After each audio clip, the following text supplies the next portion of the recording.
Hi, I'm Bernstein, and welcome to Your Illuminated Retirement. Today I'm going to discuss a personal matter that recently happened to me when I lost my mother. She was 85 years old, a beautiful woman, but I just want to share with you as well just what I went through and my family went through in her last days. What we went through to get to the point where we could actually find time to grieve and really mourn the loss of my mother was all about really the pre-planning that went into knowing that at her advanced age, we were getting a head start on those things that needed to be done. Clearly, having an estate plan with directives on powers of attorney were all in place. But what we also did was we reduced her footprint in life, where we moved her out of her house and into a senior living apartment, and it made it just a lot easier for us as well to negotiate everything that she had and made it easier. As well, when her medical care was really required, we attended a lot of these appointments with the doctors and became actively engaged in her care. This is an important thing for you guys to consider, is that you don't want to be left in the dark or surprised by what is going on. It's a very complex situation. Know full well that it's within your right to be involved in making sure that your parents are receiving the proper care. Another thing to really keep a close eye on as you go through this is to know that the last days, months, or years, as people age and it accelerates, and know that that's really not sometimes the person that you knew or know.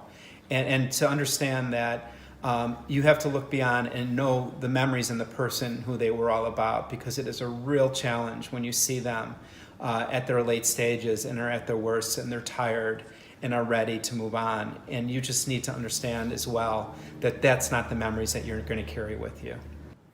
Ultimately, end-of-life decisions don't come easy for us.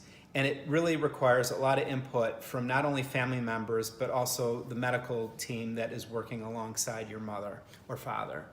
For us, it took several days of my mother being in intensive care when we realized that the end was near and that any type of intervention was no longer to her benefit. This was a hard decision, but one that we took very seriously and ultimately we were at peace with.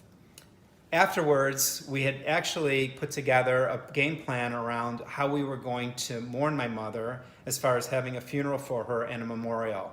We had an opportunity in the last days to sit around as a family and contemplate how we wanted to really see the memorial function and who really was going to step up to make comments. I was really excited to do this. My mother was an amazing lady, and personally, there was just a lot of content to share.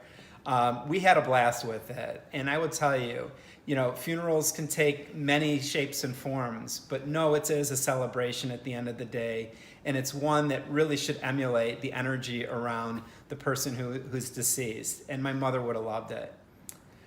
Please know that it is your time to figure this out before it becomes a crisis. So have a plan in place. Know what you need to be doing. It's important to understand what the funeral arrangements are going to look like. What are the directives, and are they in place to make sure that everyone is making a proper decision on behalf of a parent who's no longer able to do so by themselves. And then finally, give yourself plenty of time and runway to grieve.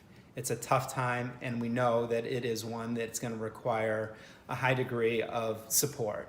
So you have family, you have friends, everyone's there to help, and I wish you all the best. Thank you for watching, and if you like this video, please subscribe to our Illuminated Retirement channel. As well, for additional retirement content, please have a look at our website at prismplanningpartners.com. Thank you very much.